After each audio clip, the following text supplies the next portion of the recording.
Actualizamos las noticias en Blue Radio. El ministro de Hacienda, Ricardo Bonilla, se reunió con los ponentes del proyecto de ley de presupuesto para buscar un consenso sobre el monto que debe regir a partir de 2025. Aunque en la reunión no hubo un acuerdo, varios congresistas aseguraron que el gobierno analiza la posibilidad de bajar el tope de los 523 billones de pesos que había planteado inicialmente. El representante a la Cámara, Wilmer Castellanos, uno de los coordinadores ponentes, explicó que en las próximas horas volverán a reunirse con el gobierno nacional para definir la asignación presupuestal de cada entidad y después de esa discusión establecer el monto final del presupuesto. A partir de octubre bajará el precio del servicio de energía eléctrica en los departamentos de Atlántico, Magdalena y La Guajira. Según el alcalde de Barranquilla, Alex Char, el costo del kilovatio se reducirá entre un 20 y un 25%. En gran parte de Barranquilla y 7 municipios del departamento del Atlántico se comienza a restablecer el servicio de energía eléctrica que estuvo afectada por el paso de un fuerte vendaval. Los vientos de hasta 69 kilómetros por hora dejaron casas destechadas, árboles, redes eléctricas y hasta vallas publicitarias caídas. En 3 departamentos del país permanecen en emergencia por los incendios forestales que han consumido más de 20.000 hectáreas de bosque nativo en Tolima, Huila y Nariño. En Atagaima, en el departamento del Tolima, las llamas arrasaron con 4.000 hectáreas de vegetación. También se han registrado incendios en Chaparral, Purificación, Alpujarra, San Antonio y Villarrica. En el departamento del Huila ya fue controlado el incendio que acabó con hectáreas de capa vegetal en el municipio de Palermo. También hay afectación en Aipe y Campo Alegre. Las autoridades han reportado la muerte de venados y de armadillos. En el departamento de Nariño, más de 200 hectáreas deja otro incendio en jurisdicción del municipio de Chachagüí. Las emergencias por las llamas afectan a 5 localidades de esta región. Pese a los niveles récord en el aumento de los cultivos ilícitos y la producción de drogas, Estados Unidos certificó a Colombia en la lucha antinarcóticos. Sin embargo, la Casa Blanca hizo un llamado al gobierno del presidente Gustavo Petro a implementar una estrategia inmediata. La Sala Plena del Consejo Nacional Electoral aplazó la discusión de la ponencia que busca abrir investigación a la campaña Petro Presidente en 2022. La magistrada Alba Lucía Velázquez pidió la rotación del expediente, por lo que la sesión se va a retomar el próximo 30 de septiembre. Arrancó el segundo debate de la reforma laboral en la Cámara de Representantes. Ya se votaron los primeros impedimentos y la ministra de Trabajo, Gloria Inés Ramírez, confía en que mañana comiencen a debatir las ponencias. Con 74 votos a favor, la plenaria de la Cámara de Representantes votó una proposición para reconocer a Edmundo González como presidente electo de Venezuela. Andrés Forero, representante de la Cámara del Centro Democrático, pidió al presidente Gustavo Petro reconocer el triunfo de la oposición en el vecino país. La Superintendencia de Salud anunció que la EPS Famisanar seguirá intervenida por un año más. Además, ratificó como interventora designada a Sandra Jaramillo, quien tendrá que presentar su plan de trabajo en los próximos 30 días. La Junta Directiva de Ecopetrol ratificó a Ricardo Roa como presidente de la petrolera en medio de la investigación que adelanta en su contra el Consejo Nacional Electoral por la presunta violación de los topes establecidos en la campaña Petropresidente, de la cual Roa es gerente o era gerente. Ampliación de estas y más noticias en BlueRadio.com. Sigan con Mañanas Blue. Estás escuchando Blue Radio. Escanea este código y suscríbete a nuestro canal de YouTube, @Blue Radio Co. Y disfruta y participa de la programación de Blue Radio. Blue Radio, le ponemos cara a la radio. Blue Radio, la alternativa. Que podría ser la estrella en ascenso. Por otro lado, saludarlos, aquí estamos desde Mañanas Blue, enseguida.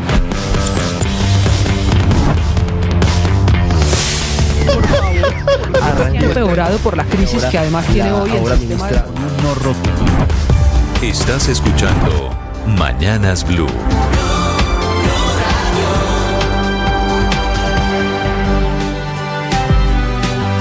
Hoy es martes 17 de septiembre, bienvenidos, muy buenos días para quienes despiertan a esta hora. Aquí estamos desde muy temprano y ya comienza a amanecer en Bogotá. Amanece más temprano, también anochece mucho más temprano. La temperatura en la ciudad, 10 grados centígrados. Les contamos las noticias, los temas de conversación también esta mañana en las redes sociales. María Camila Orozco. Néstor, buenos días. Martes de no te cases ni te embarques, que es el refrán que están repitiendo en las redes sociales como consecuencia del vendaval que vivieron algunas personas que tomaron un vuelo de Medellín a Barranquilla y pasaron el susto de su vida, porque fueron momentos de tensión, de pánico, de miedo, de gritos. Es uno de los videos virales esta mañana porque refleja perfectamente el susto vivido anoche en Barranquilla. Yo creo que ese video, Néstor, esa experiencia representa a muchos que le tenemos miedo a volar y que cuando pasan estas situaciones empezamos en súplica. Escúchale ustedes lo que pasó en el aire cuando la brisa casi, Néstor, tumba ese avión.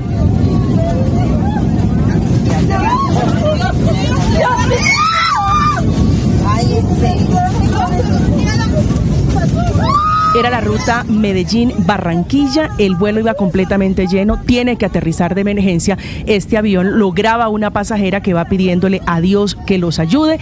Termina, por supuesto, esto, Néstor, con una buena noticia. Todos los pasajeros sanos y salvos. Todas las oraciones, todas las letanías posibles. Afortunadamente, el vuelo termina aterrizando sin contratiempo. Sin contratiempo, Néstor, pero termina una pasajera afectada, terminan pidiendo la ayuda de un médico profesional para que la asista. Pero también es tendencia no solo este susto, sino la muerte de un grande del vallenato, el maestro Luis Egurrola, el hombre de la poesía, de la letra fina, Néstor, se le decía así, era de San Juan del Cesar, murió ayer en la tarde en Valledupar a sus 60 años. Este tema que usted escucha es Ilusiones, en la voz de Diomedes Díaz.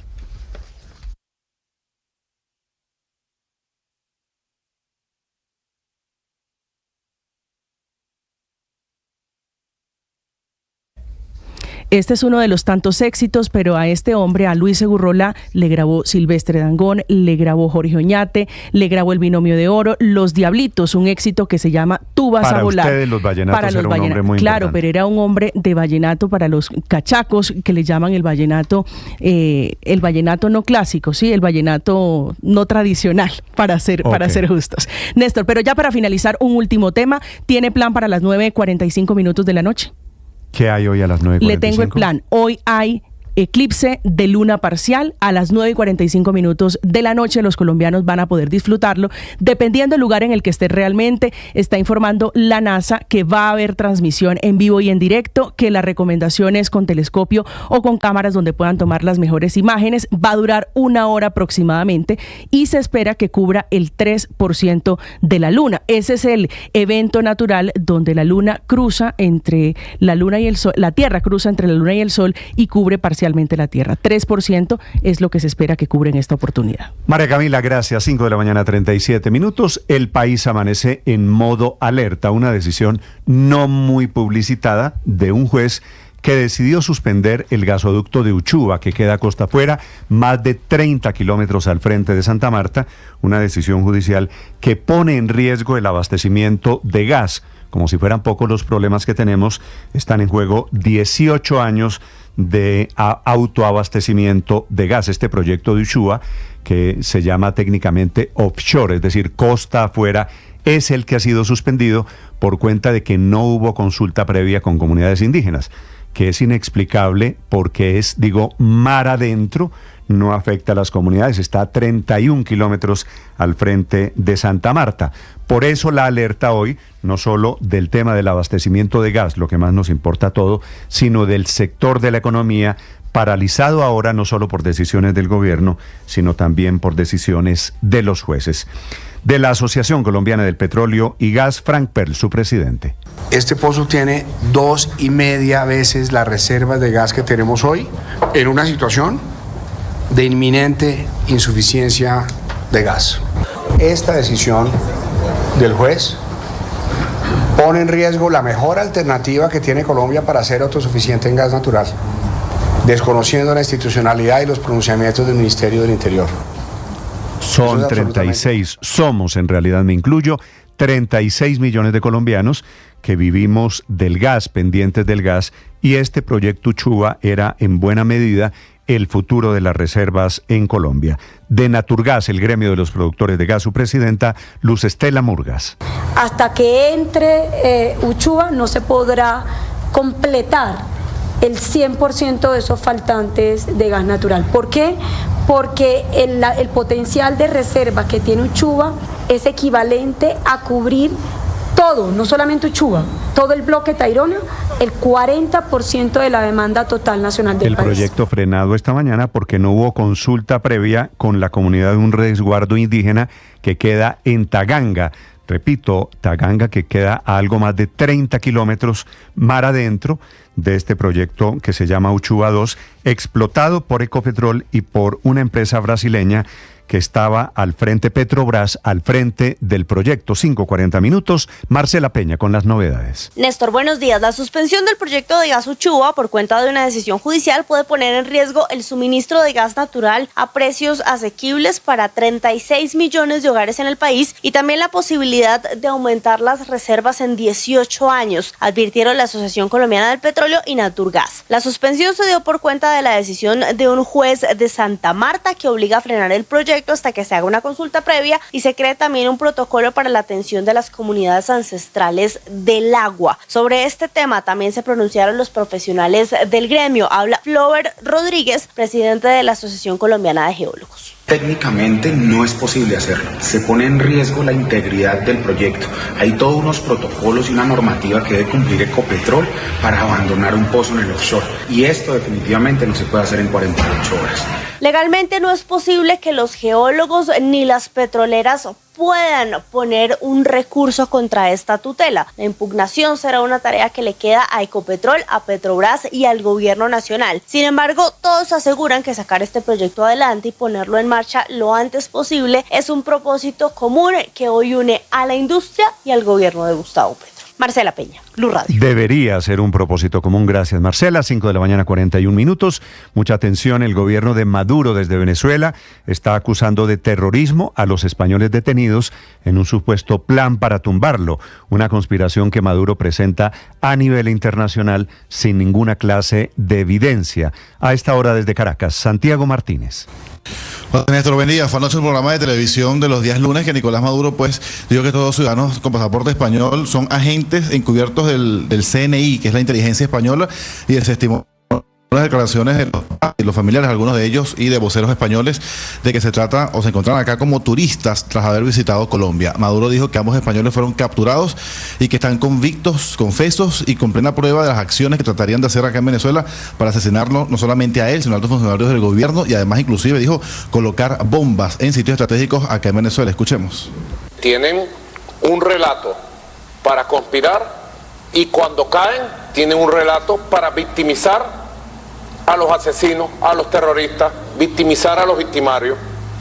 Ahora resulta que eran unos buenos muchachos, turistas, que estaban paseando y que fueron capturados por la dictadura venezolana y fueron desaparecidos. Sobre este caso, por cierto, Diosdado Cabello, ahora ministro de Interior y Justicia, confirmó un nuevo operativo de la policía. Habría decomisado más armas largas que serán usadas por donde además de los dos españoles hay 3 norteamericanos y un checo. Por cierto, otros temas políticos aquí también. Hubo reunión por primera vez entre María Corina Machado y Edmundo González Urrutia. Primera reunión luego de la salida de González Urrutia a Madrid. Un encuentro que fue informado por la oposición, fue tripartito entre ella, él y la plataforma unitaria para definir lo que será la estrategia o la lucha en referencia al resultado del 28. Santiago, se está cortando la señal, ya regresaré con usted. 5:43. A propósito de Venezuela, está en este momento Edmundo González en el Parlamento, en el Congreso de los Diputados en Madrid. El Consejo de Derechos Humanos de Naciones Unidas está pidiendo hoy desde Europa una intensificación de la vigilancia porque hay grave situación de derechos humanos, detecta la ONU. Desde Madrid, Enrique Rodríguez. ¿Qué tal, Néstor? Buenos días. Sí, en efecto, el líder del Partido Popular, Alberto Núñez Feijóo, ha recibido esta mañana en el Congreso al candidato opositor en las pasadas elecciones de Venezuela. Ha dicho que Edmundo González es el presidente electo de Venezuela. Eso sí, esta reunión se ha producido sin convocatoria previa a la prensa y llama la atención que haya sido Feijóo el último líder político en recibirlo, porque previamente lo hicieron antes el presidente del gobierno, pero también los expresidentes Mariano Rajoy, José María Aznar y Felipe González. Sobre lo que ha pasado esta mañana en Ginebra, es un informe ciertamente duro, que comprende el periodo entre el 1 de septiembre de 2023 y el 31 de agosto pasado. Actualiza los datos, los hechos que han pasado en Venezuela por la misión de establecimiento de los hechos, creada por el Consejo de Derechos Humanos de la ONU. Y el resultado es claro, lo decía Marta Baliñas, que es la responsable de esa misión. Las violaciones de los derechos humanos se están intensificando en el país. Our findings are overwhelming. Not only have there been no improvements, but the violations have intensified, reaching unprecedented levels of violence. Y habla de niveles nunca antes alcanzados. De hecho, dice ese mismo informe, lo han dicho esta mañana en una larga rueda de prensa, que la situación en Venezuela es la peor que nunca se ha vivido en ese país. Habla de graves ataques a los derechos fundamentales, de las detenciones a más de 2.000 opositores, entre ellos 150 niños, algunos de ellos con discapacidad. Le han preguntado a la responsable de este informe sobre las últimas denuncias realizadas por Nicolás Maduro y las detenciones de 2 españoles, entre ellos 2 españoles, que dice estarían intentando atentar contra Nicolás Maduro. Ella ha dicho que no es objeto de su investigación, pero ha añadido: assassination attempts or conspiracies to overthrow the government, to attack government institutions, to assassinate the president are nothing new. On the ground of these alleged conspiracies, several human rights violations have been committed. Ha dicho que esas conspiraciones o esas denuncias de conspiraciones no son algo nuevo, pero que bajo esas denuncias o para acallar a esas denuncias sí se están produciendo y se producen de manera sistemática violaciones de los derechos humanos. Esta misión, que integran también el abogado chileno Francisco Cox y la experta argentina en derechos humanos Patricia Tapatá, va a presentar oficialmente este jueves su informe al Consejo de Derechos Humanos de Naciones Unidas. Néstor. Gracias, Enrique. En Europa, 5:46. En Colombia, por primera vez, el ministro de Hacienda, Ricardo Bonilla, da pistas de que podría reducir el monto del presupuesto para el año entrante. Un presupuesto que nació desfinanciado y que el Congreso no quiere aprobar. La suma es de 523 millones de pesos. Hubo una reunión en las últimas horas con los ponentes, los parlamentarios, que están inquietos porque el gobierno no presenta un respaldo financiero serio de cómo va a recoger esos 523 billones de pesos. El hueco es de más de 12 billones de pesos. El representante de la Cámara, Wilmer Castellanos. Ahora bien, lo que inicia mañana es la discusión, asignación presupuestal de cada una de las entidades para evaluar obviamente en cuánto va a quedar de manera definitiva, y después de esa discusión es cuando ya sabremos cuánto va a ser el monto para llegar a la ponencia de primer debate. O sea, ¿puede ser que se bajen de los 523 billones de pesos? Yo creo que sí, será lo más posible. Y ese yo creo que sí es la primera muestra de que el gobierno estaría dispuesto, no hasta ahora, de reducir el presupuesto porque no hay plata. La expectativa es si el presidente se va a jugar la carta de sacarlo vía decreto. Le están sacando al gobierno toda clase de acusaciones, inclusive que ha derrochado el presidente Petro 60.000 millones de pesos en vuelos en el debate alrededor de la financiación del presupuesto del año entrante. La parlamentaria de Cambio Radical, Carolina Arbeláez. Aquí lo que estamos denunciando es el derroche de este gobierno, de cómo se vienen gastando la plata en tiquetes aéreos, en convenios interadministrativos para contratar aviones privados y helicópteros privados para poder movilizarse. Ministerios que tienen una muy baja ejecución.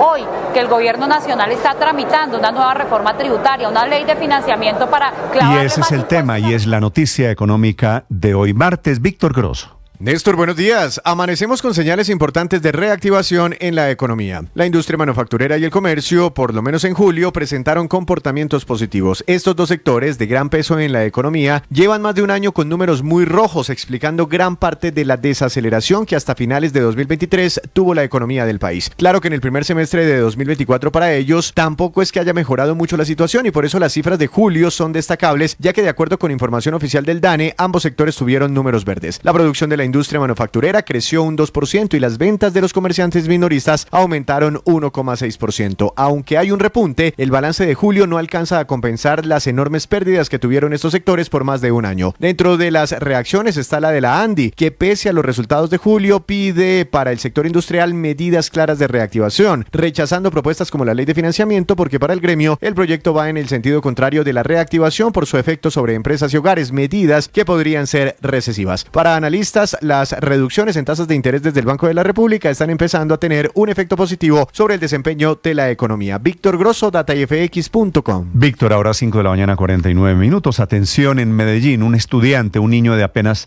13 años, intentó matar a un profesor, lo hirió con arma blanca a un profesor de un colegio, se llama el Diego Echavarría Misas, que es un colegio legendario en Medellín. Héctor Santamaría.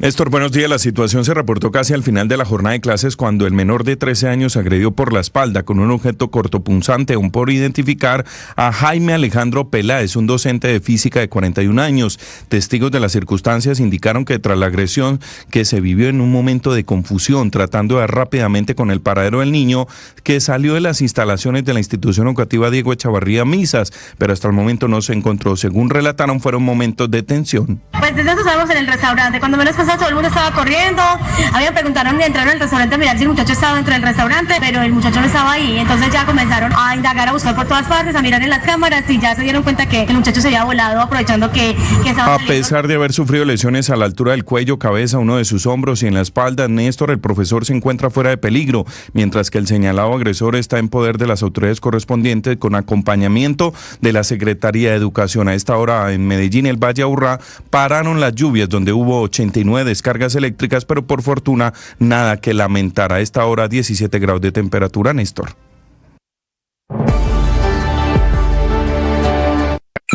Escanea este código y suscríbete a nuestro canal de YouTube, @Blue Radio Co.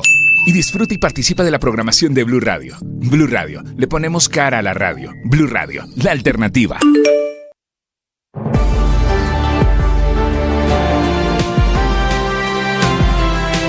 Terminó en lo mismo un intento de robo en el sur de Bogotá. El dueño del vehículo, un Mercedes-Benz, atropelló a los ladrones, mató a uno de ellos.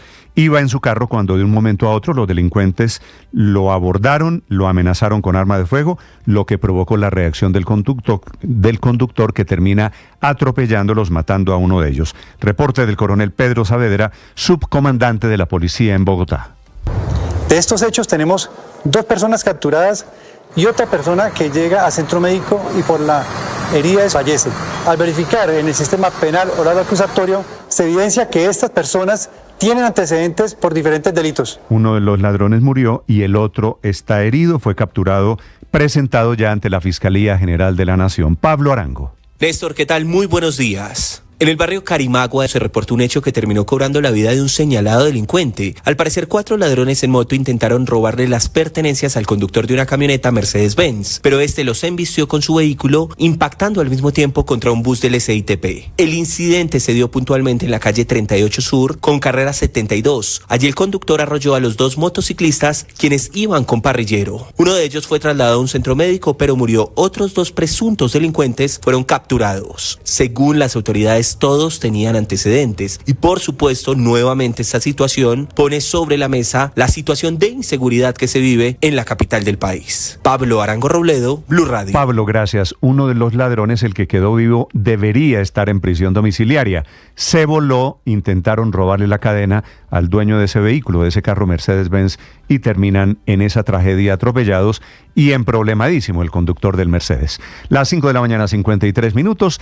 Esta mañana está emproblemadísimo el tráfico por el norte en Bogotá. Ojo, para quienes están entrando a la ciudad, desde hace un par de horas está bloqueada la movilidad por cuenta de un camión cargado de papa que perdió su tren delantero. Felipe García. Hola Néstor, sí señor, y se volcó temprano en la madrugada, recordemos aproximadamente a las 3 de la mañana exactamente en la autopista norte con calle 152, justo en el sector de Masurén en el sentido norte-sur, es decir, entrando a la ciudad. Una tractomula repleta de papas se volcó en ese punto del norte de la capital, quedó atravesada en todo el carril central, por lo que ya a esta hora, Néstor, el trancón es monumental en el sentido norte-sur entrando a la capital del país. Ya completa varias horas el tractocamión atravesado, cuyo conductor al parecer perdió el control y en una maniobra el tráiler se fue para un lado y ese fue el que quedó atravesado en la autonorte. Sin embargo, las autoridades deberán investigar, ya que a simple vista, Néstor, se ve que la carga de la papa también podría estar sobredimensionada. En estos momentos ya llegaron un par de camiones también para recoger la papa que quedó esparcida en toda la autopista norte. Parece ser que el proceso para que quiten toda la carga y el camión podría durar un par de horas más y el trancón a esta hora es monumental, Néstor. Estas imágenes que estamos viendo, Felipe, en el canal de YouTube, estas son las del camión volcado, doblado, porque se le cae la parte de atrás, la parte que lleva el producto. Sí, señor, lo que termina volcado en la autopista norte, Néstor, es el tráiler de la tractomula repleta de papa y se le esparció, por supuesto, toda la carga en toda la autopista norte. Parece de circo, este es el país que nos tocó, las 5:54 minutos. ¿Para esto no es la revisión técnico-mecánica? Perfecto, sí señor, para eso es. Bueno, ahí están las imágenes para quien quiera verlas, son las 5 de la mañana, 54 minutos. Mucha atención, hay una muy grave denuncia a una magistrada de la JEP.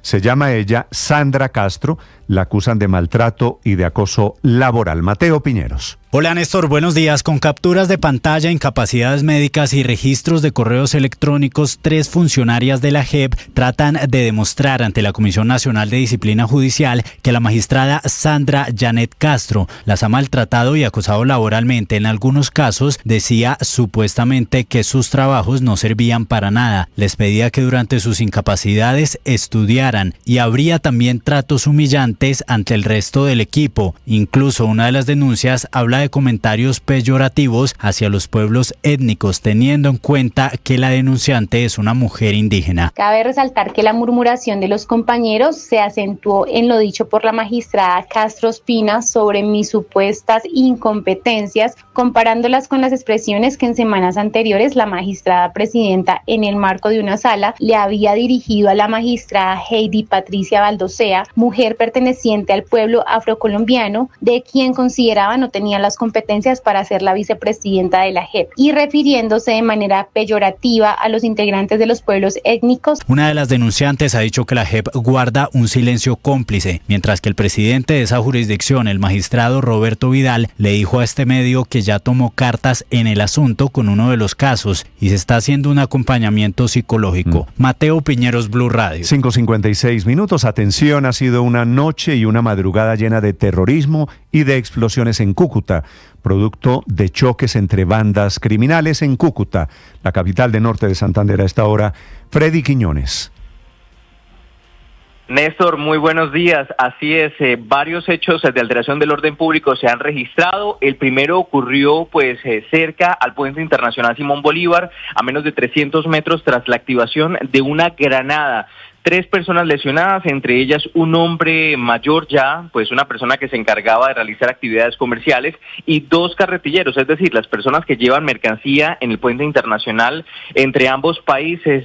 Las personas fueron trasladadas hacia la ciudad de Cúcuta para recibir asistencia médica. En medio de esa situación, recuerde que ya hace algunos días, el pasado viernes, habíamos reportado la activación de otra granada muy cerca a este lugar, en la autopista internacional. Y cuando ya estaba todo tranquilo, casi sobre la medianoche, también en la ciudad de Cúcuta, se registró la activación de otra granada, otro artefacto explosivo en el barrio Gaitán. También sucedió muy cerca al lugar donde se presentó la activación de una granada el pasado sábado. Este ya es el 5º hecho que se registra en el área metropolitana de Cúcuta. Encienden las alertas. Ayer se realizó un consejo de seguridad.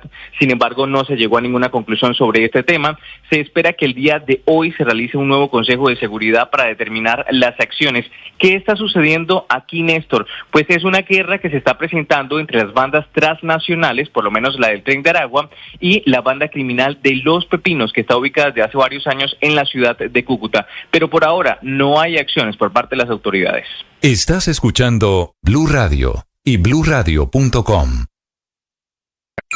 Escanea este código y suscríbete a nuestro canal de YouTube, @Blue Radio Co. Y disfruta y participa de la programación de Blue Radio. Blue Radio, le ponemos cara a la radio. Blue Radio, la alternativa.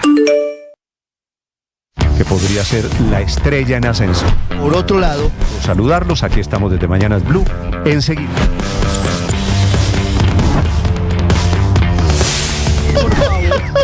Empeorado por la crisis que además tiene hoy el sistema de...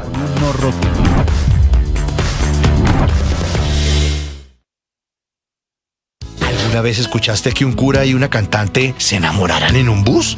Lo que son los designios divinos, ¿no? Divinos, esos ojitos tuyos. Y es que cuando el amor nos llama, hay que escucharlo. Pude entender que eras para mí el día que te canté en un concierto bucetero. Súbete a esta desenfrenada historia de amor. Una romántica audionovela con libretos originales, protagonizada por Mariana Gómez y Camilo Cifuentes. El amor de mi vida. Una experiencia de audio envolvente y música original. Encuéntralo en boombox.com y en todas las plataformas de audio. Boombox Podcast. Un mundo por escuchar. Llegó la hora de fluir con el planeta. Y actuar para proteger las reservas de agua que nos quedan. Únete a esta corriente y juntos cuidemos el agua. ¡Bañémonos! En pareja, Vargas. O de a 3 o de a 4. Saquemos el balde a la calle para lavar el carro. Todos podemos ser protagonistas de esta gran historia. Cuidar el agua, la corriente que nos une. Una campaña de Caracol Televisión, Blue Radio y La Calle. Escanea este código y suscríbete a nuestro canal de YouTube, @Blue Radio Co. Y disfruta y participa de la programación de El periodismo no tiene apellidos. Es siempre honesto, independiente y comprometido con la verdad. El periodismo no es amigo del poder, lo vigila. Hoy, Mañanas Blue les ofrece periodismo con contexto. Las dos caras de la moneda, sin exageración, sin especulación.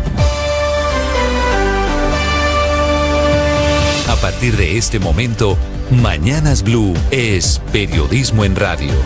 Bienvenidos. Bienvenidos, muy buenos días. Son las 6 de la madrugada, 40 segundos. Aquí estamos, los saludos de Mañanas Blue.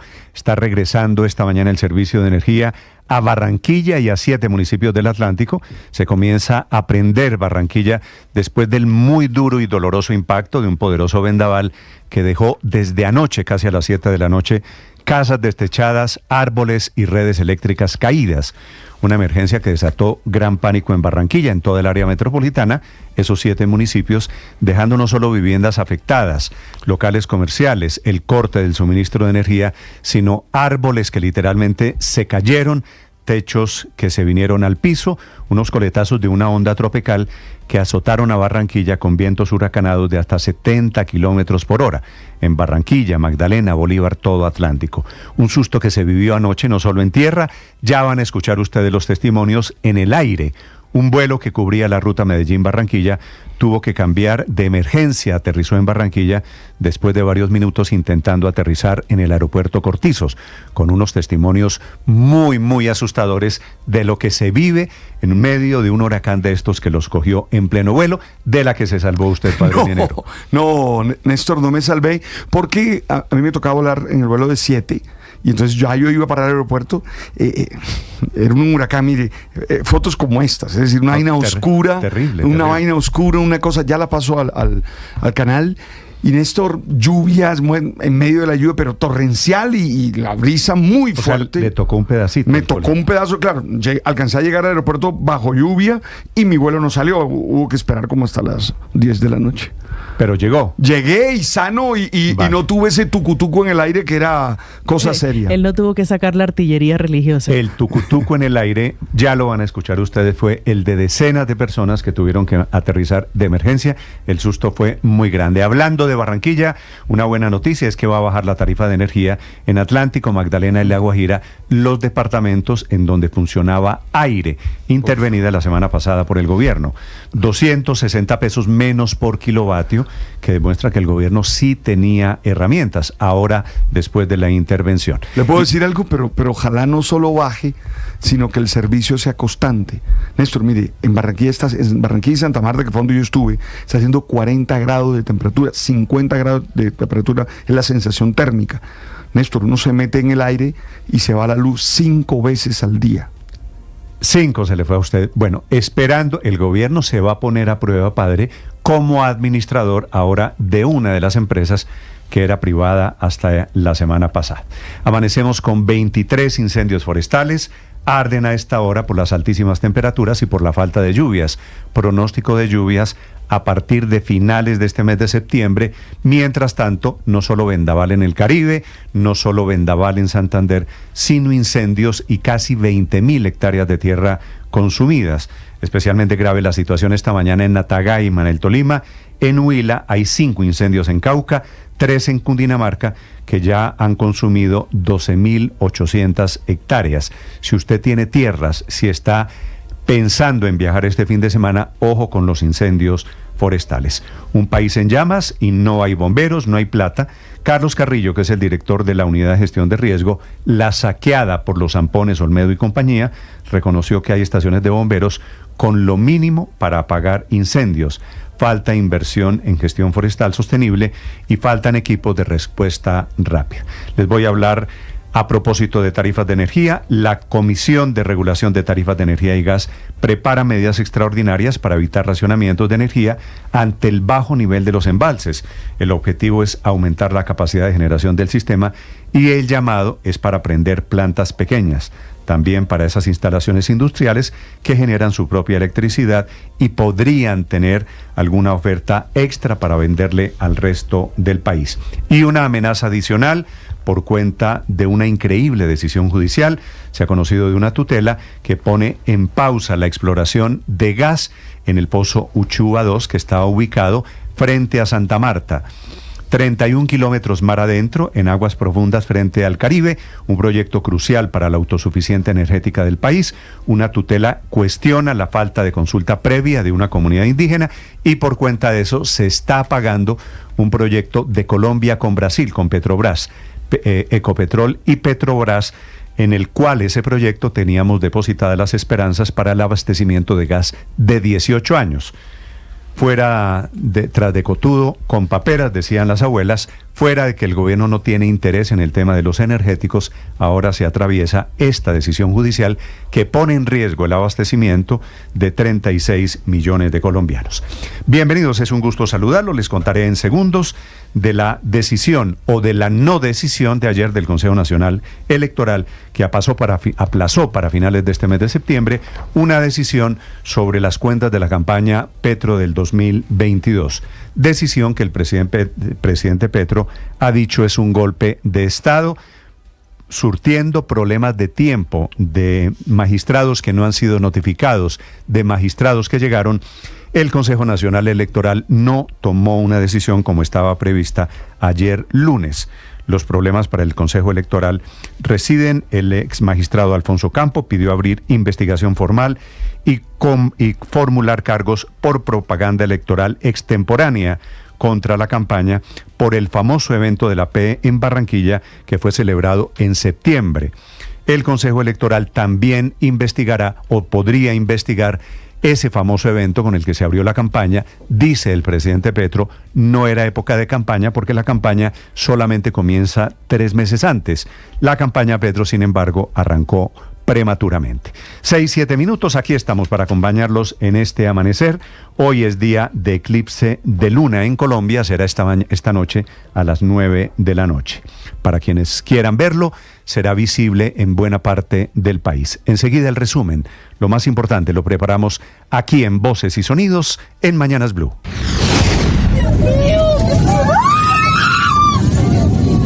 Estos fueron los momentos de pánico que vivieron los pasajeros de un vuelo que cubría la ruta entre Medellín y Barranquilla. Esta situación se generó por el vendaval que azotó a Barranquilla y a 7 municipios con vientos que superaron los 69 kilómetros por hora. Se requiere la asistencia voluntaria de un médico o personal de salud certificado. A oscuras quedó gran parte de Barranquilla y amplios sectores del Atlántico por varias horas tras el paso de la onda tropical número 38 de la temporada, la cual no solo atrajo intensas lluvias, sino vientos huracanados que derribaron árboles, partieron ventanas, hicieron volar los techos, reventaron las redes eléctricas. Susto, una chica que le cayó un poste de fibra óptica, está un poquito incontrolable, pero ahí estamos. No solo en Barranquilla se presentó esta situación, sino también en 7 municipios del Atlántico. Las vías terminaron colapsadas por las caídas de estos árboles e incluso terminó incomunicada Barranquilla durante varias horas porque avenidas como la Circunvalar o Murillo terminaron afectadas con las caídas de árboles. Venía de allá de Las Palmas y el aguacero me cogió y los árboles, eso fue que las trancones.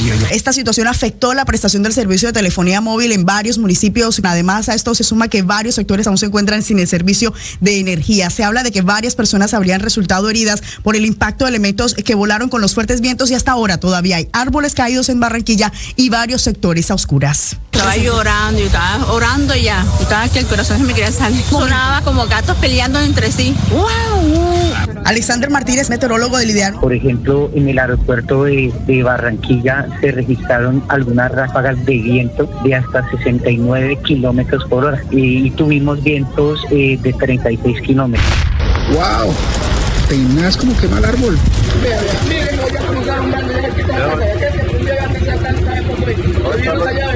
Los incendios forestales arrasan extensas zonas de bosque nativo en Tolima, Nariño y Huila. Solo en Palermo, el fuego ha consumido cerca de 15.000 hectáreas. Emilia Yaima, gobernadora indígena. Ha habido afectación en la salud y de las personas y de los animales también. Entonces, por eso estamos pidiendo esa ayuda a gritos. Y animales como armadillos, venado, cantidad de venados que encontramos quemados, encontramos venados ciegos, venados que estaban aturdidos por el humo.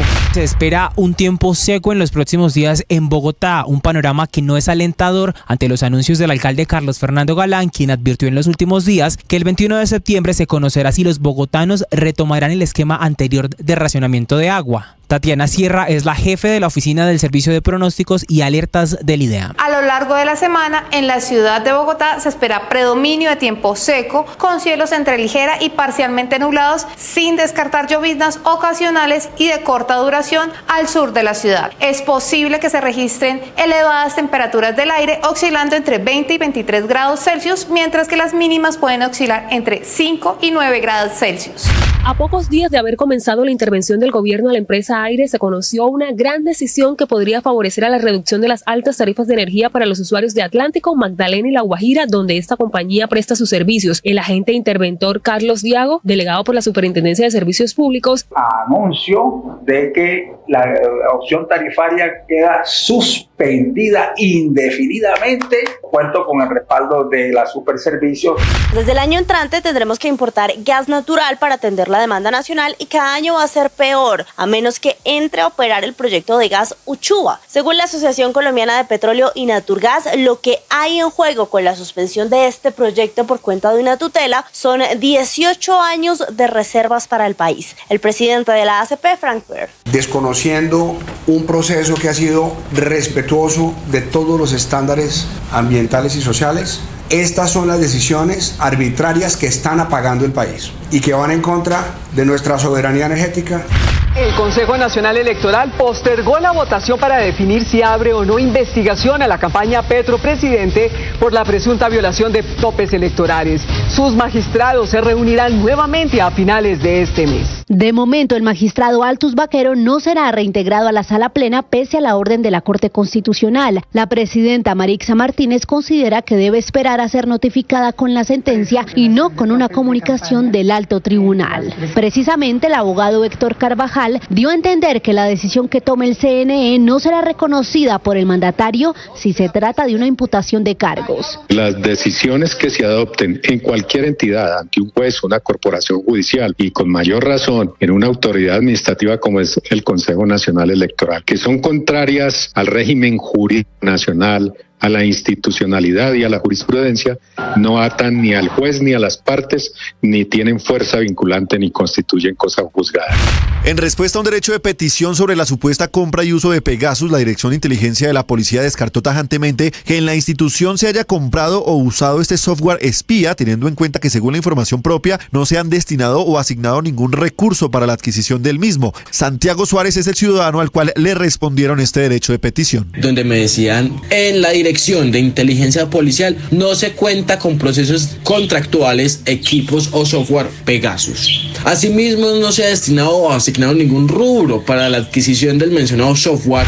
Pese a los niveles récord en cultivos de coca y producción de droga, la Casa Blanca mantuvo la certificación a Colombia en la lucha antinarcóticos. Biden hizo un llamado a implementar más rápido la estrategia, mientras que el gobierno Petro aplaudió la certificación. Una decisión que hace que el embajador Daniel García Peña saque pecho. La estrategia, por supuesto que es exitosa. Entendemos que la lucha contra las drogas tiene que ver mucho más, por ejemplo, con las incautaciones, mucho más con los golpes que le está dando a las organizaciones criminales. Y en ese sentido no estoy diciendo que el tema de las hectáreas no sea significativo, pero que ya no es la medida exclusiva y única que había en otra época.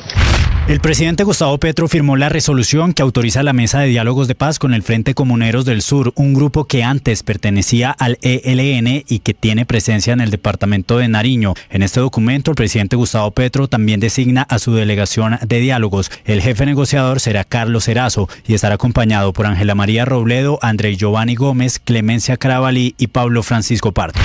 Our findings are overwhelming. Not only have there been no improvements. La misión del establecimiento de los hechos creada por el Consejo de Derechos Humanos de la ONU ha denunciado esta mañana que el gobierno de Nicolás Maduro en Venezuela está cometiendo crímenes de lesa humanidad de persecución por motivos políticos. Además, ha advertido que se está presenciando una intensificación del aparato represivo del Estado.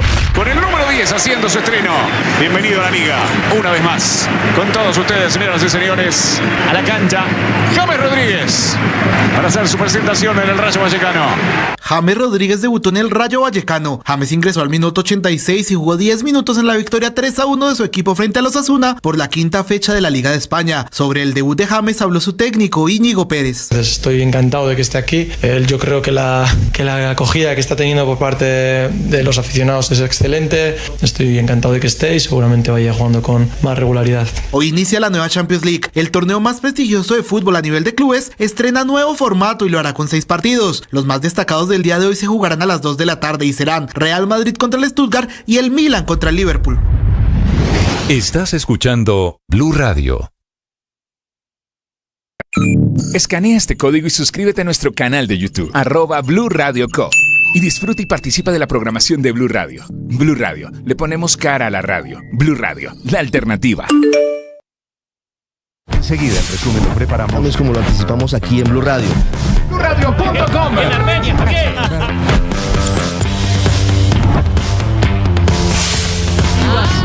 Llegó el momento del a nuestros contemporáneos. ¿Alguna vez escuchaste que un cura y una cantante se enamoraran en un bus? Lo que son los designios divinos, ¿no? Divinos, esos ojitos tuyos. Y es que cuando el amor nos llama, hay que escucharlo. Pude entender que eras para mí el día que te canté en un concierto bucetero. Súbete a esta desenfrenada historia de amor. Una romántica audionovela con libretos originales, protagonizada por Mariana Gómez y Camilo Cifuentes. El amor de mi vida. Una experiencia de audio envolvente y música original. Encuéntralo en boombox.com y en todas las plataformas de audio. Boombox Podcast. Un mundo por escuchar.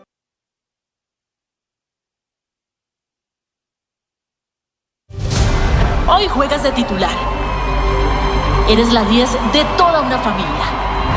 Han sido días, meses, años enteros entrenando, superando metas y desafíos con pasión, sudor y lágrimas. Hoy entras al campo, tocas el césped y te das cuenta de que este es tu escenario. Es tu momento. Tú y todo un equipo araneco harán historia mundial. Celebraremos sus logros, sus goles y triunfos en Blue. Medio oficial de la Copa Mundial Femenina Sub-20 de la FIFA 2024. El susto de anoche para los barranquilleros fue duro y sorpresivo, no estaba previsto. Es un coletazo de la temporada de huracanes, un gran vendaval que arrancó árboles, destechó casas, afectó locales comerciales y dejó a Barranquilla sin luz y sin comunicaciones, una ciudad que comienza a reponerse esta madrugada. A las 6 de la mañana, 17 minutos, Vanessa Saldarriaga. Néstor, buenos días. Esta vez no hubo tiempo para avisar que una tormenta llegaría a Barranquilla, por lo que a las 6 de la tarde, cuando las calles estaban llenas de vehículos, las personas estaban transitando, de un momento a otro el cielo se tornó de un gris intenso, con fuertes ráfagas de viento que empezaron a desprender las ramas de los árboles, tejas de algunas viviendas y a doblar los hierros de las fachadas de varios negocios. Los estruendos de lo que caía estremecía a quienes estaban sorprendidos por una naturaleza furiosa que arremetía.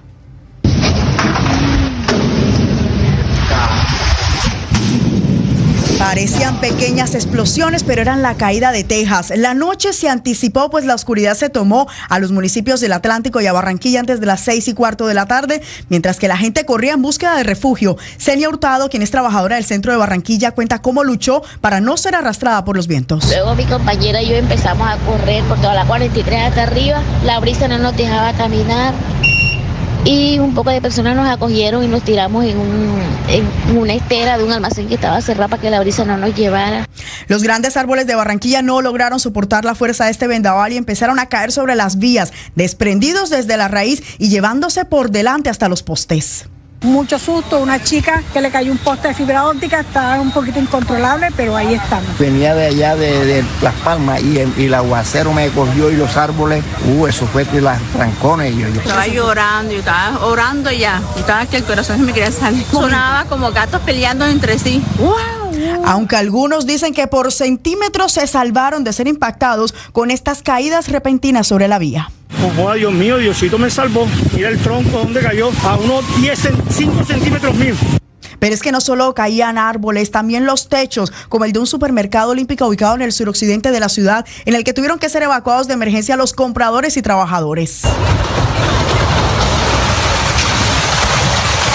Parecían que ríos de agua estaban entrando por el techo a este supermercado. Pero el susto, Néstor, también se vivió en tierra y en aire, porque hasta un vuelo que cubría la ruta Medellín-Barranquilla debió desviar a Cartagena después de varios minutos intentando en vano aterrizar en el aeropuerto Ernesto Cortizos. Los pasajeros así gritaban de pánico. ¡Dios mío!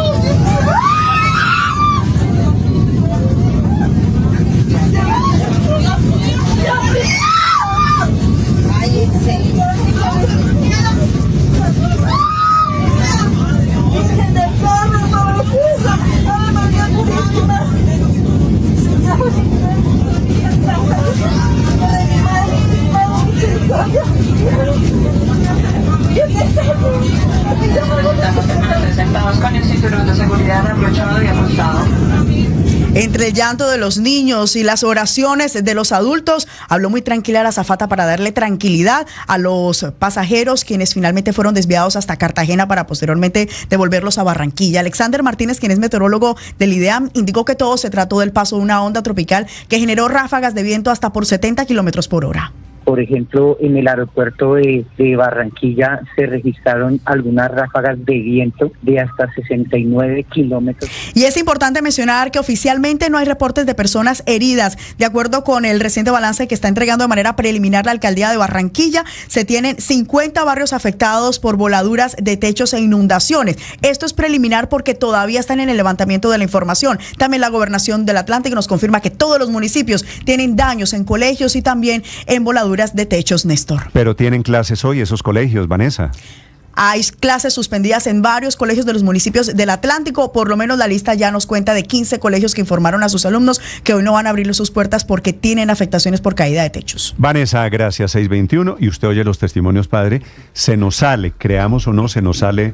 el macondo que llevamos dentro. No, se nos sale la espiritualidad, ¿no? Ahí mismo, ayúdame, Dios mío. Ah, claro. ¿No? Pero usted oyó la descripción que hizo la señora de cómo sonaba el viento huracanado. Como gatos, ¿no? Como pelea de gatos. 6 de la mañana, 21 minutos, y pelea de gatos vendaval no solo en el Caribe, también en el departamento de Santander, en donde hay miles de familias esta mañana afectadas por cuenta de esos fuertes vientos. Y también con lo mismo, suspendido el servicio de energía sin redes eléctricas en varios municipios del oriente de Colombia. Javier Rodríguez. Néstor, la situación más preocupante se presenta en los municipios de Cepitá y Matanza, aquí en el departamento de Santander, por fuertes lluvias y vendavales. Son 2.300 las familias que amanecen este martes sin servicio de energía. En el municipio de Cepitá, incluso la alcaldía, también el puesto de salud, asimismo la iglesia, resultaron afectadas. El alcalde Pedro Carreño. Daños en la S del municipio, en la alcaldía, el parque principal, los árboles se cayeron, fueron arrancados muchos árboles, las vías quedaron vueltas nada, la vía de acceso a Cepitá también quedó tapada, vías hacia una vereda Pescadito y la que nos comunica hacia el municipio de San Andrés también está tapada. Y los cultivos del tabaco, cultivos de cítricos y mangos también.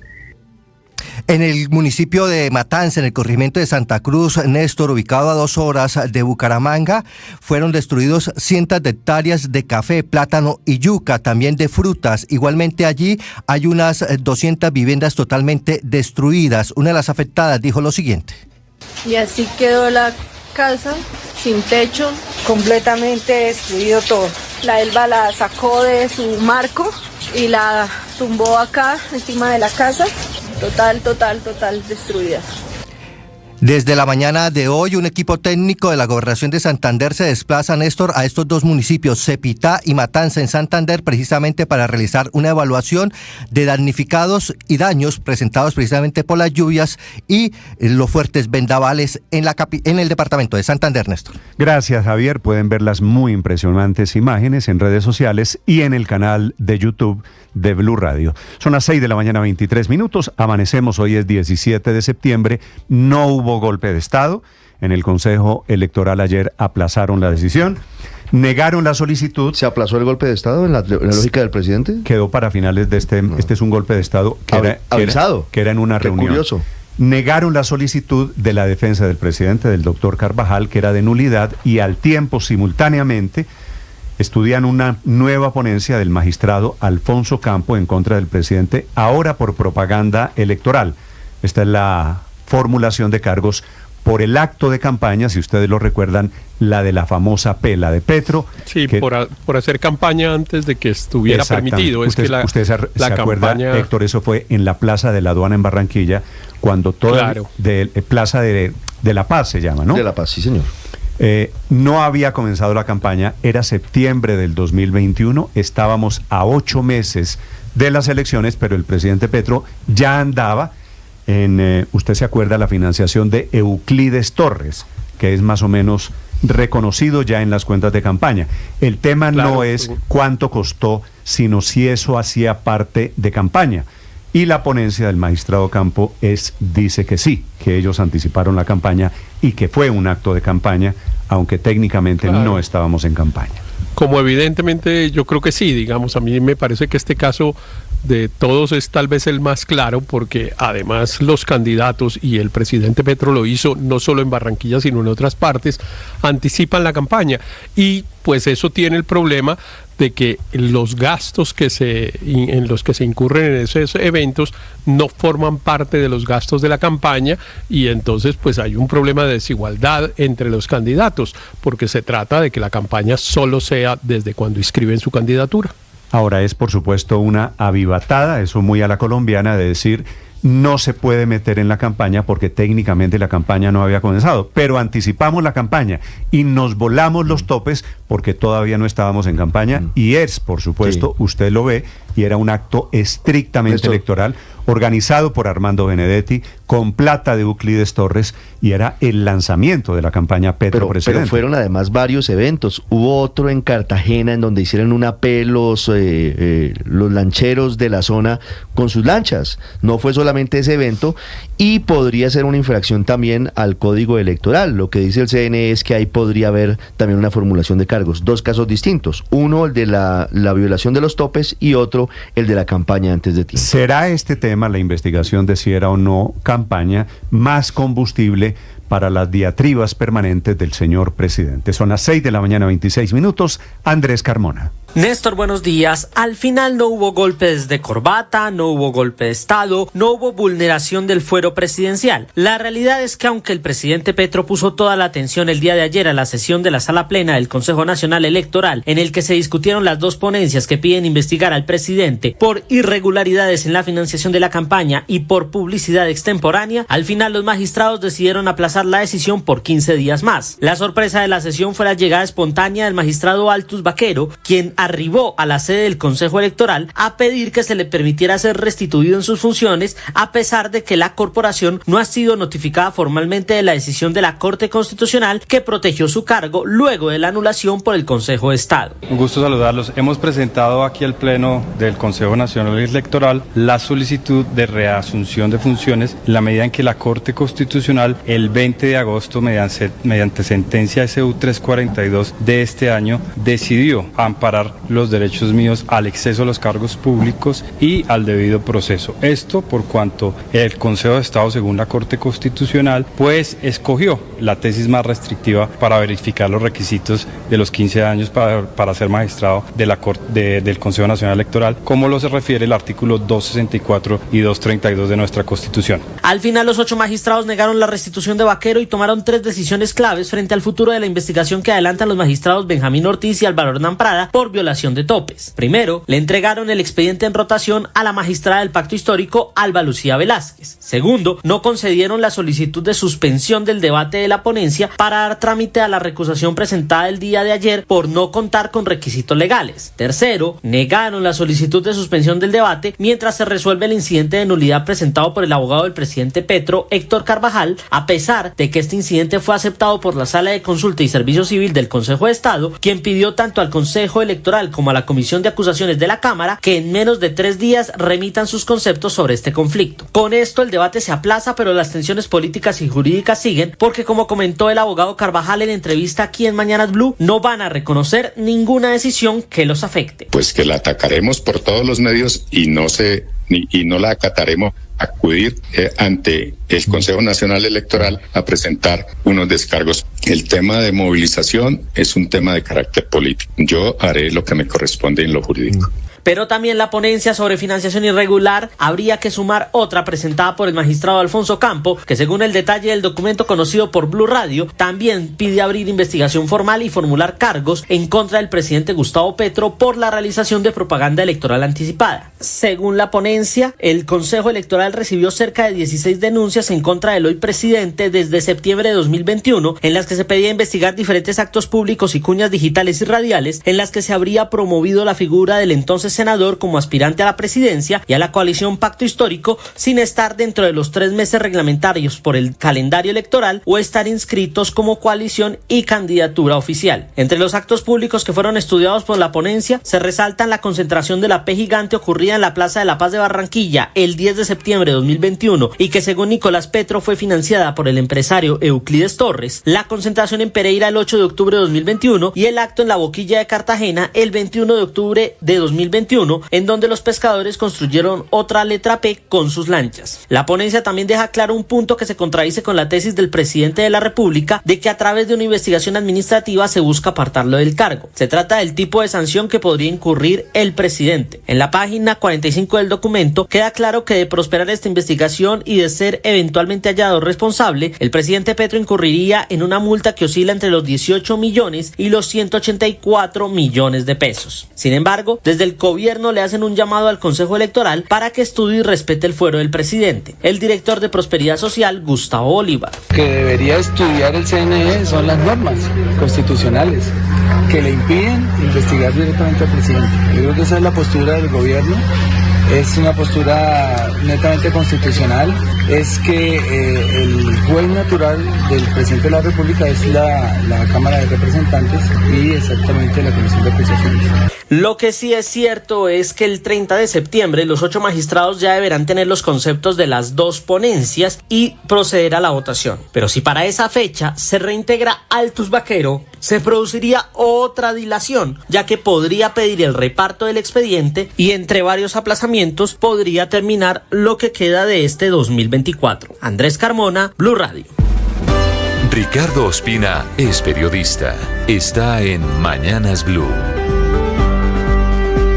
Son las 6 de la mañana y 32 minutos. A pesar de que el Consejo Nacional Electoral aplazó hasta el próximo 30 de septiembre la decisión sobre si formula o no cargos contra el presidente Gustavo Petro por la presunta violación del tope de gastos en la campaña de 2022, el gobierno insiste en que hay un golpe de Estado en curso y por eso ha decidido movilizar sus bases a las calles el próximo jueves 19 de septiembre. En ese contexto, además de agitar a los sectores petristas para que salgan a manifestarse, el presidente ha vinculado a su narrativa 2 asuntos clave que han contribuido a enrarecer el ambiente político en el país: la supuesta adquisición del software Pegasus por parte del gobierno del expresidente Iván Duque y la instrucción a las fuerzas militares y de policía para que, en sus palabras, no apunten las armas contra el pueblo, algo que pareciera redundante. En el caso de la presunta compra del spyware israelí Pegasus, que según el presidente Gustavo Petro habría sido adquirido para adelantar seguimientos contra los jóvenes en el marco del estallido social del 2021, en las últimas horas la Dirección de Inteligencia de la policía DIPOL, respondiendo a un derecho de petición, aseguró que en esa dependencia no se cuenta con procesos contractuales, equipos o software Pegasus, y agrega que no se ha destinado o asignado ningún rubro para la adquisición de mencionado software. Sobre Pegasus, esta semana se debe definir si Colombia definitivamente es retirado del Egmont Group, tras la revelación que hizo el presidente Gustavo Petro de un informe reservado de las autoridades israelíes que daría cuenta de la supuesta compra clandestina de ese programa con dinero en efectivo. En ese escenario, incluso desde la presidencia, algunos funcionarios expertos como René Guarín aseguran que según las normas, el director de la UIAF debió haberle entregado al presidente un informe con el análisis del informe israelí y no el documento en bruto, que fue el que al final leyó el presidente Petro. Frente a la instrucción a las Fuerzas Armadas y de Policía para que no apunten sus armas contra el pueblo, a pocas horas de las protestas convocadas por el presidente contra un supuesto golpe de Estado en su contra, llama la atención que coincida con la Directiva 0001 de 2024, firmada por la fiscal general Luz Adriana Camargo, que ha generado controversia por la ampliación de garantías para los manifestantes, incluso para quienes bloqueen vías y respeten la autoridad policial o participen en alteraciones del orden público disruptivas. Esto último entre comillas, así lo dice el documento de la Fiscalía. Las conclusiones de los dos nuevos escenarios de confrontación que plantea el presidente tendrán definiciones prontas. En el caso de Pegasus, la Fiscalía tiene en sus manos la posibilidad de contarle al país muy pronto si se hizo o no la compra, y en caso de que se hubiera hecho tendrá que decir quiénes fueron los responsables. Y en el caso de la directiva de la Fiscalía, la prueba de fuego será el jueves, cuando en las marchas convocadas por el presidente y en las que más allá de las directrices de la fiscal, la justicia y las autoridades deben velar por el respeto de los derechos de quienes no participen de las manifestaciones. Víctor Grosso es periodista. Está en Mañanas Blue. 6 de la mañana, 34 minutos. Ahora sí, una buena parte de los usuarios del Caribe colombiano van a tener una disminución significativa en el recibo de la luz y no pañitos de agua tibia como hasta el momento habían recibido. Más de 5 millones de usuarios se beneficiarán con la primera gran medida anunciada por la Superintendencia de Servicios Públicos y el agente interventor, menos de una semana después de la intervención de Aire, que se asfixió por dificultades financieras, compañía que atiende los mercados de Atlántico, Magdalena y La Guajira. Serán precisamente estas regiones las que tendrán una disminución en su tarifa de energía de entre el 25 y el 30% a partir del 1 de octubre. Con esta rebaja, un recibo de 500.000 pesos fácilmente podría quedar en 350.000 pesos, y eso sí podría ser representativo para las finanzas de un hogar. Pero, ¿dónde está la magia? ¿Cuál es el truco? Sencillo, la superintendencia tomó la decisión de suspender el cobro de la llamada opción tarifaria de la factura de energía, que es una deuda acumulada desde la pandemia, cuando se congelaron temporalmente ciertos pagos de los usuarios para que pudieran soportar la histórica crisis económica por los confinamientos. Pero ya en la normalidad, pues la gente tuvo que ponerse al día y esa deuda se cargó en los recibos de la luz. La superintendencia explica que esta decisión honra el compromiso del gobierno para que las familias del Caribe tengan un alivio financiero en el pago de sus facturas de energía. El alcalde de Barranquilla, Alejandro Char, escribió en redes sociales que esto beneficiará a todos los sectores y estratos de esos 3 departamentos. El agente especial de Aire, Carlos Diago, pidió a los usuarios rodear a la compañía en estos momentos tan difíciles por su intervención, pagando oportunamente el recibo de la energía, ahora que será más barato, porque de ahí saldrá parte de la plata que soportará las nuevas inversiones que mejorarán la infraestructura eléctrica de la región y la calidad en la prestación del servicio. Esa disminución solo se hará efectiva, insisto, para los habitantes de Atlántico, Magdalena y La Guajira, y es producto de la intervención de la empresa Aire, que le permite al gobierno asumir más rápidamente esa deuda de la opción tarifaria, porque téngalo por seguro que la plata saldrá de otro bolsillo, seguramente del presupuesto general de la nación. A los usuarios del resto del país, pero solo aquellos de los estratos 1, 2 y 3, les toca esperar el desenlace de la ley de financiamiento en el Congreso, que incluyó un artículo para que el gobierno pueda asumir la opción tarifaria del resto del país, como lo prometió hace unos meses, y hasta que eso no ocurra, no tendrán una rebaja parecida a la que verán desde el 1 de octubre los 3 departamentos operados por la intervenida Aire. María Camila Orozco es periodista. Está en Mañanas Blue.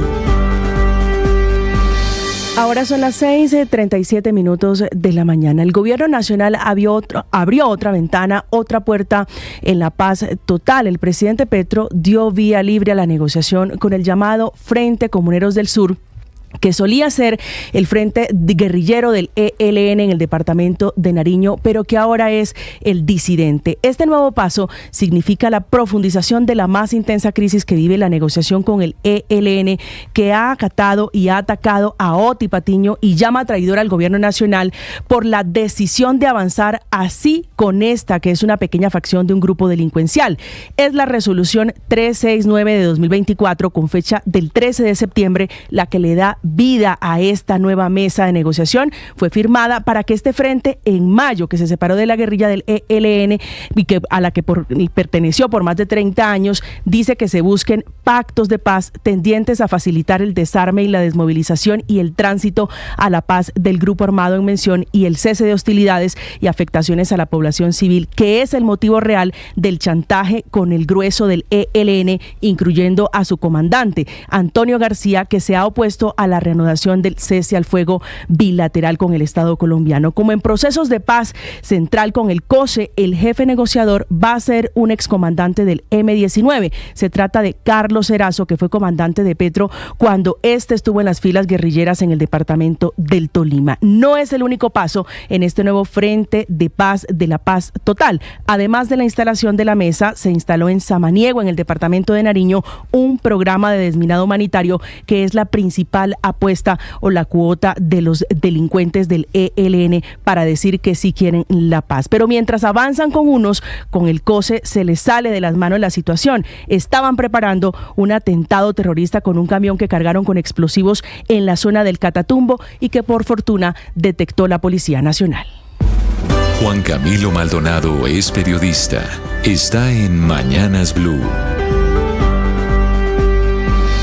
Ya son las 6 de la mañana, 40 minutos. Famisanar estará intervenida un año más, lo que quiere decir que los más de 2.800.000 afiliados seguirán dependiendo de la atención del gobierno de Gustavo Petro, luego de que el presidente de la República ordenara su intervención en septiembre del año pasado. La extensión de la intervención es porque para la Superintendencia de Salud las fallas no terminan en Famisanar. De acuerdo con la Supersalud, esta EPS tiene una situación financiera crítica y afronta dificultades crecientes para atender a sus afiliados.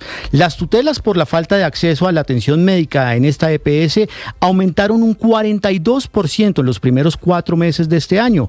Además, en mayo de este año también, Famisanar reportó que gasta 112 pesos de cada 100 que recibe.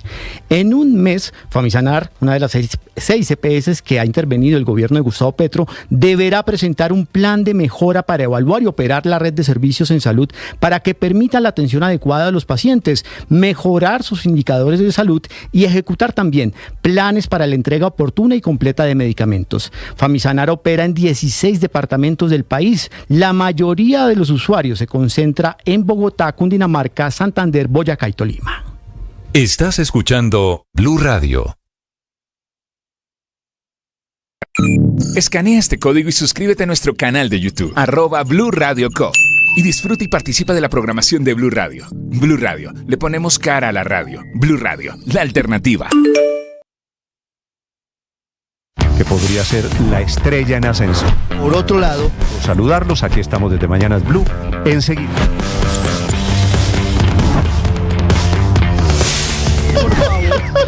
Empeorado por la crisis que además tiene hoy el sistema de...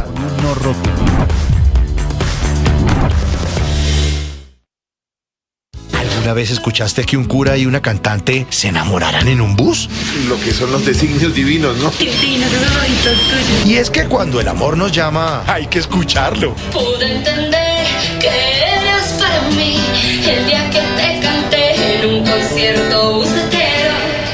Súbete a esta desenfrenada historia de amor. Una romántica audionovela con libretos originales, protagonizada por Mariana Gómez y Camilo Cifuentes. El amor de mi vida. Una experiencia de audio envolvente y música original. Encuéntralo en boombox.com y en todas las plataformas de audio. Boombox Podcast. Un mundo por escuchar. Hoy juegas de titular. Eres la 10 de toda una familia. Han sido días, meses, años enteros entrenando, superando metas y desafíos con pasión, sudor y lágrimas. Hoy entras al campo, tocas el césped y te das cuenta de que este es tu escenario. Es tu momento, tú. Esta es Blue, más que radio. 6 de la mañana, 42 minutos. Lamento decirle, padre Linero, que tenía razón. Dígame. Que yo tenía razón. ¿Qué tal? No que usted tenía razón, no que yo tenía razón. ¿Se acuerda el episodio de ayer de Shakira? Sí, y yo le dije. Grabada por alguien. El alguien no era un admirador liso, dicen ustedes en el Caribe, ¿no? Sí, un Lisandro. Confianzudo.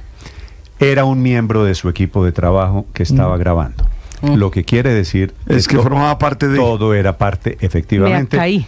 De una señora. Caí. Yo le dije, yo pensé, yo creí. Todo el mundo cayó. No, pero es que hubo personas que dijeron, no, es que es imposible. Y bueno, aquí dijimos, oye, mira, cuidado. La grabaron cuando estaba Shakira bailando sensualmente. Porque tristemente eso sí pasa, ¿no? Hay enfermos, hay gente enferma que hace eso. Aquí no pasó, padre. Okay. Toda la reacción de ella, que se tapa, que no me grabes, todo era carreta para que usted cayera, para que María Camila cayera. Usted me hizo dudar, ¿sabe cuándo? Cuando me dijo, un tipo que haga eso, le ponen inmediatamente el vestidito naranja. No, pero además era padre evidente. Sí. Porque lo primero que hace, si hubiese sido cierto, ese señor, es ir a publicarlo en las redes sociales. Y ahí no publicaron absolutamente nada. Lo que publicaron era la impúdica escena de un señor que en teoría estaba grabando la entrepierna de Shakira. Y resultó que no. Pero bueno, estrategia de mercadeo en la que caemos. A mí no me gusta, a mí no me gusta. Yo creo que a eso hay que ponerle límite, porque terminan jugando con la verdad, terminan jugando con la credibilidad, porque es que entonces cuando pasa lo del pastorcito mentiroso, cuando eso sucede, muchas personas, entonces será, es que mire que ya todos dudamos, cada vez que pasa una vaina de esa, dudamos, y no, esos son temas muy serios. Entre otras cosas, así fue que pillaron al señor de Francia, que grababa a su mujer mientras la violaban. Hay novedades sobre ello, están en pleno juicio. Este es el hombre que durante 10 años la drogaba, la dormía y ponía a sus amigos a violarla. Las novedades desde Europa, Silvia Carrasco. Sí, Néstor, hoy se ha escuchado por primera vez a ese hombre, a Dominique Pelicot, decir que era un violador y que pedía perdón. Recordemos, este juicio por petición de la propia Giselle Pelicot, por la propia víctima, está siendo público. No pueden entrar las cámaras ahí, pero sí puede entrar el público y pueden entrar los periodistas y tomar nota de lo que ahí se está diciendo.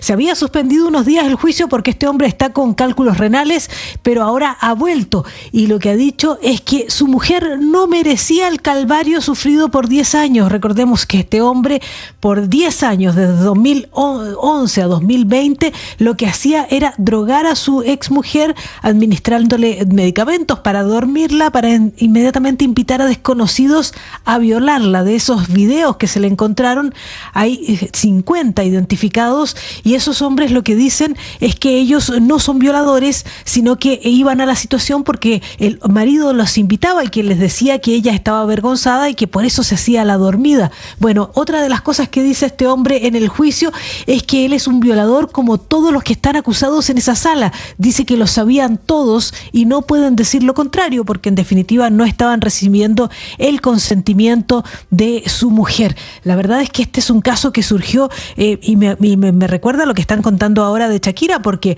se descubrió a este hombre porque se le encontró en un supermercado tratando de grabar, sacar imágenes de la ropa interior de las mujeres por debajo de la falda.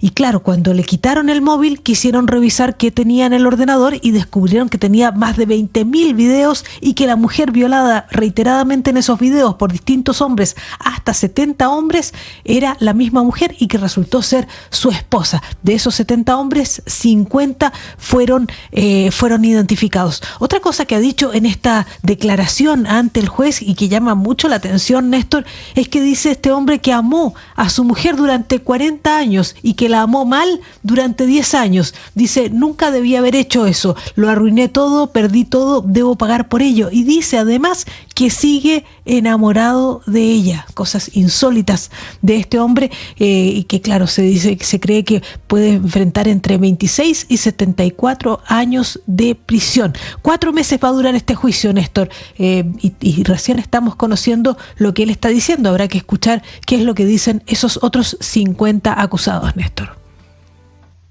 (6:47). El gobierno de los Estados Unidos certificó a Colombia el esfuerzo, la lucha de Colombia contra las drogas, pero al tiempo hay un llamado de atención porque ha crecido hasta un nivel récord la cifra de cultivos ilícitos en nuestro país. Desde Washington, Juan Camilo Merlano.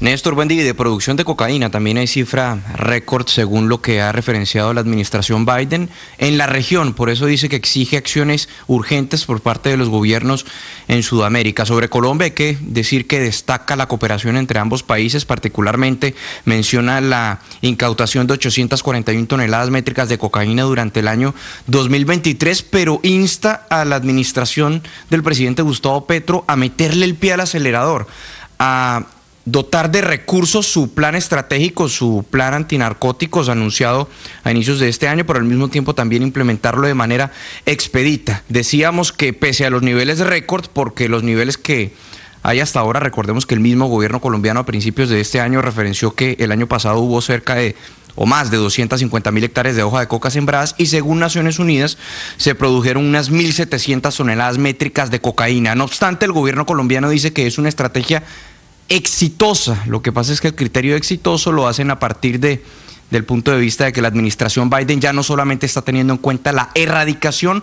como un medidor de éxito en la estrategia antinarcóticos, sino que ahora añadieron otra serie de métricas que es un logro que la administración Petro ha logrado, que Estados Unidos considere otra serie de métricas para medir el éxito de la estrategia antinarcóticos, Néstor.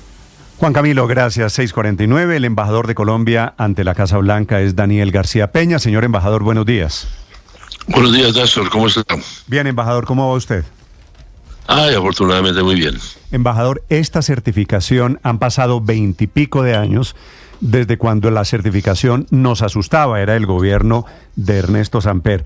Esta certificación de la Casa Blanca, ¿qué significa hoy en día en la relación entre Colombia y Estados Unidos?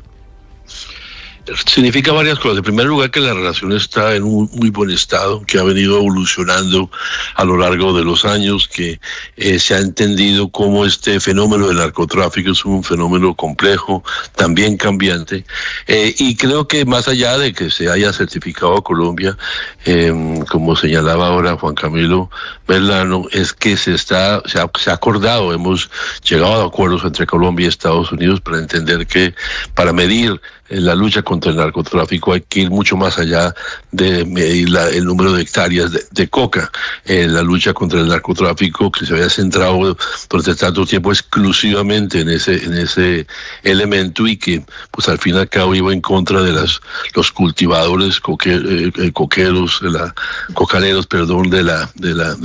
de Colombia, pues ha entendido que el fenómeno es mucho más complejo y que hay que ir es más bien por la incautación de la cocaína, los precursores. Eso le quería preguntar, embajador, porque al tiempo de que hay récord en cultivos ilícitos, se produce esta noticia de la certificación.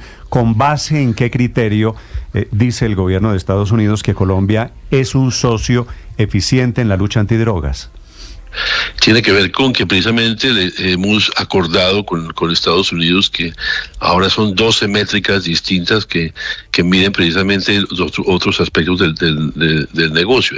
Ahora hablaba de la incautación de cocaína, que fue el récord de todos los tiempos el año pasado, ir contra los precursores que antes no se medían, que vienen pues de afuera, que tiene que ver con el lavado de dineros, es decir, que entender que hay lo que los americanos han denominado un enfoque holístico. Tiene otras aristas al fenómeno del narcotráfico, embajador. Sin embargo, y hay que decirlo, el informe de los Estados Unidos tiene advertencias sobre algo que no cede, y eso también puede ser causa del nuevo enfoque en la lucha antidrogas del gobierno del presidente Petro. Pero Colombia se compromete, está enviando un mensaje a Estados Unidos en el sentido de que podría avanzar en métodos más efectivos para reducir el número de hectáreas de hoja de coca y de reducir el número de toneladas de cocaína que son exportadas.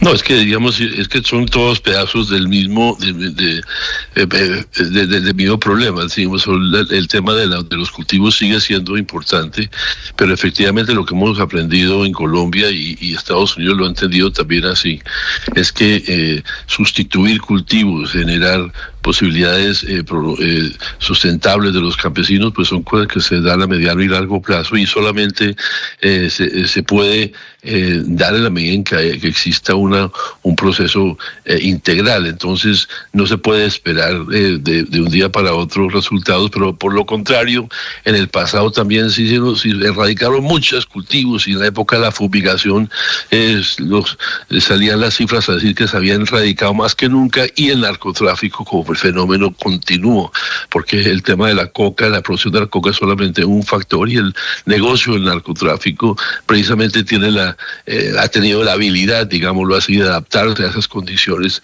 y efectivamente cuando no hay coca en una parte del país, pues hay en otras partes, y por lo tanto hay lo que se ha enfatizado en esta etapa es la interdicción, es la incautación. Ya cuando la coca se ha convertido en cocaína y está en tránsito hacia Estados Unidos, y de hecho una incautación es un golpe mucho más duro para el negocio que lo que puede ser erradicar unas plantas de coca en el Putumayo. Entonces la eficacia no se puede seguir midiendo exclusivamente por este elemento que se fue sobredimensionado a nuestro entender, que medir que el éxito con simplemente el número de hectáreas de coca, y ya hoy se ha entendido que hay que combatir las finanzas, que hay que combatir los precursores, y en ese sentido Estados Unidos ha visto y reconoce a Colombia como un aliado, el más importante en América Latina. Considera que Colombia de alguna manera es un modelo para esta lucha, y eso es lo que nos da satisfacción, que esta relación de cooperación, de interlocución de lado y lado ha permitido que hoy tengamos una mirada distinta. Sí, embajador, pero entonces si llegamos a 300.000 hectáreas no nos tenemos que preocupar, la estrategia sigue siendo exitosa. Son hipotéticas, yo no creo que vamos a llegar a los 300.000 hectáreas, y creo que también hay mucha especulación sobre el respecto, pero lo que quiero decir es que sí, hay que, no tanto por el tema del narcotráfico, sino darle soluciones a los campesinos. La estrategia anterior era erradicar como diera lugar, independientemente de la gente, los campesinos cocaleros, sí. O el enfoque del presidente Petro, con el cual Estados Unidos está de acuerdo, es que hay que darle soluciones más de fondo, hay que darle alternativas a las familias campesinas, y eso pues toma tiempo. Seguramente pues sí, los retos siguen siendo inmensos, pero hoy ya no está todo centrado en el número de hectáreas, sino en una comprensión mucho más integral. Embajador, a propósito, ¿cuántas hectáreas de coca tenemos de hoja de coca tenemos sembradas hoy en Colombia? No, eso sí yo no lo solía decirle, porque quien da esas estadísticas en Naciones Unidas, que es otro elemento que... No. Naciones Unidas tiene un radar, tiene uno de los 3 radares que se utilizan. Pero es que el gobierno, tengo entendido, embajador, tiene el dato de cultivos del año pasado desde hace algunas semanas y no lo han publicado. Y me temo que no lo han publicado porque se está creciendo notablemente el número de hectáreas sembradas. Bueno, eso sí ya es una especulación suya, pero no, la verdad no tengo yo los datos. Porque el gobierno no publica las cifras, embajador. Bueno, pues se publicará en su momento dado como le corresponde a quien lo hagan, pero lo cierto es que ese número de cifras de hectáreas no es, Néstor, el elemento central de la lucha contra el narcotráfico. No sé si no me ha hecho entender, pero creo que no podemos... Pero, a ver, entiendo que ustedes le están agregando nuevos indicadores, pero no entiendo cómo una lucha es exitosa si está creciendo el número de hectáreas sembradas. Ese es uno de los más importantes, tal vez no el único, usted tiene razón, pero cualquiera que usted coja, ha aumentado el número de ingresos por narcotráfico. Estamos entre 50 y 60 billones de pesos. A ver, el crecimiento de los efectivamente han crecido, pero el nivel de crecimiento se ha reducido frente a años pasados. Eso no quiere decir que no siga creciendo, pero en los años pasados creció más. Pero las personas que están a cargo de este proceso, lo que han señalado, y efectivamente se ha venido aplanando la curva para que podamos pronto empezar a ver la reducción. Pero repito, eso es un tema de mediano y largo plazo y no se puede medir el éxito del fenómeno exclusivamente por el número de hectáreas. Pero embajador, ¿Colombia hará algún esfuerzo para reducir en el corto plazo el número de hectáreas de hoja de coca, o definitivamente le va a decir a Estados Unidos nuestra política antidrogas es distinta, nuestra política antidrogas es a mediano y largo plazo, no estamos en eso? Y eso implica que Colombia no va a enfocar sus esfuerzos en la erradicación de los cultivos de hoja de coca. No, eso no es así, todo lo contrario. Si uno escucha a Gloria Miranda, que es la nueva directora del PENIS, hay unos planes de que efectivamente se están erradicando ahora más que los años anteriores y se va a seguir en ese proceso y parte de los compromisos del gobierno del presidente Petro tiene que ver precisamente con la implementación del acuerdo de paz de 2016 que habla en el punto 4 precisamente de este proyecto para que las familias dejen la coca. Entonces eso se va a continuar y se va a profundizar y se va a lograr disminuir las hectáreas. Dejar la obsesión por el tema de las hectáreas, que no es una medición, y esto no es un tema del gobierno del presidente Petro, así lo han entendido los Estados Unidos, que es lo que quiero resaltar de eso. Hay una relación de colaboración, de cooperación que Estados Unidos aplaude y celebra, y eso como embajador de Colombia en Estados Unidos es mi papel, no es el medir cuántas hectáreas hay sembradas de coca. No, pero el informe, es decir, nos certifican, pero con una alerta. Yo creo que hay un bombillito amarillo allí, embajador, que también hay que reconocer por el número de hectáreas. Estados Unidos dicen, ok, certificación, por razones que obviamente tienen que ver con geopolítica, con alianzas, pero también alertas porque está creciendo, y eso no podemos meter la cabeza en la arena, embajador, a decir todo está perfecto aquí. No todo está perfecto.